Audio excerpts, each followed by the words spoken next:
Friends, ఒక చిన్న మాట నాకు డౌట్ కూడా క్లియర్ చేసుకోవడానికి వీడియో చేస్తున్నాను. ఎవరికైతే తప్పు పెట్టయితే కాదు.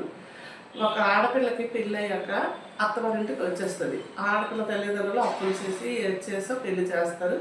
ఆ ఆడపిల్ల పెళ్ళి అవగానే ఆవిడకి రేషన్ కార్డులో నుండి పేరు తీసేసి అత్తవారింటి రేషన్ కార్డులో ఆ పేరు యాడ్ చేస్తారు. అయితే కొంత లైఫ్లు ఎలా ఉంటాయంటే అది చెప్పుకోలేని బాధ అనమాట. ఏదో అండర్స్టాండింగ్లు వచ్చో, లేకపోతే భర్త మంచోడు కాదనో, లేకపోతే భార్య చెప్పిన మాట లేదనో ఏదో మొత్తానికి విడిపోతున్నారు. విడిపోయేటప్పుడు ఏమవుతుందంటే మళ్ళీ వాళ్ళ కన్వరెంట్కి వెళ్ళవలసి వస్తుంది. 100%లో 99% అయితే ఆడపిల్లలకి గౌరవించిన తల్లిదండ్రులు ఉన్నారు, ఆదుకునే తల్లిదండ్రులు ఉన్నారు, అర్థం చేసుకునే అన్నదమ్ములు ఉన్నారు. కొన్ని ఫ్యామిలీలు అయితే మూర్ఖులు కాబట్టి వాళ్ళకి వదిలేయండి. అయితే అక్కడ వచ్చిన ప్రాబ్లం ఏంటంటే ఆ అమ్మాయి మళ్ళీ ఇక్కడ గొడవలు పడి అత్తవారింటి దగ్గర నుంచి మళ్ళీ కన్నవారింటి దగ్గరికి వెళ్ళిపోద్ది. వాళ్ళు తగులు సెటిల్ అయ్యి వచ్చిన వాళ్ళు ఉన్నారు, శాశ్వతంగా కన్నవారింటి దగ్గర ఉండిపోయిన వాళ్ళు ఉన్నారు. కానీ ఇక్కడ మధ్యలో వచ్చిన ప్రాబ్లం ఏంటంటే కొంతమంది ఈ రేషన్ బియ్యం మీదే బ్రతికిన వాళ్ళు చాలామంది ఉన్నారు. రేషన్ బియ్యం మీదే బ్రతకాలి.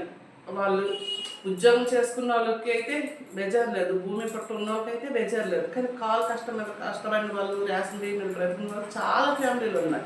అయితే ఇక్కడ వచ్చిన ప్రాబ్లం ఏంటంటే 5 కేజీల బియ్యం రోజుకి కేజీ బియ్యం తిన్నది ఈ రోజుల్లో ఎవరు లేరు. కనీసం 5 కేజీల బియ్యం ఒక మనిషికి 10-15 రోజుల వరకు వస్తుంది. అయితే ఈ అమ్మాయి వెళ్ళిపోయిన తర్వాత వాళ్ళు రేషన్ కూడా అత్తమామ వాళ్ళే ఉంచుకుంటున్నారు. అంటే రేషన్ డిపో వాళ్ళు ప్రభుత్వానికి తెలియదు కదా, ఎవరి ఫ్యామిలీలో ఏమన్నదో, అమ్మాయి ఎక్కడ ఉందో, లేకపోతే వాళ్ళ అమ్మ ఉందో తెలియదు కదా.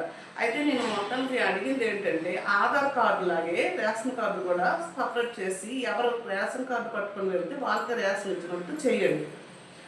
అది చెయ్యాలి అని నాకు అనిపిస్తుంది. అదే బెస్ట్ ఏమో అనిపిస్తుంది. మీరేమంటారు ఫ్రెండ్స్? నేనేమైనా బ్యాడ్గా అన్నానా? ఒక విధి నిజంగా మంచిది అనిపిస్తే కామెంట్ బాక్స్లో కామెంట్ పెట్టండి ఫ్రెండ్స్. నా మనసులో అనిపించింది నేను చెప్పాను, అంతే.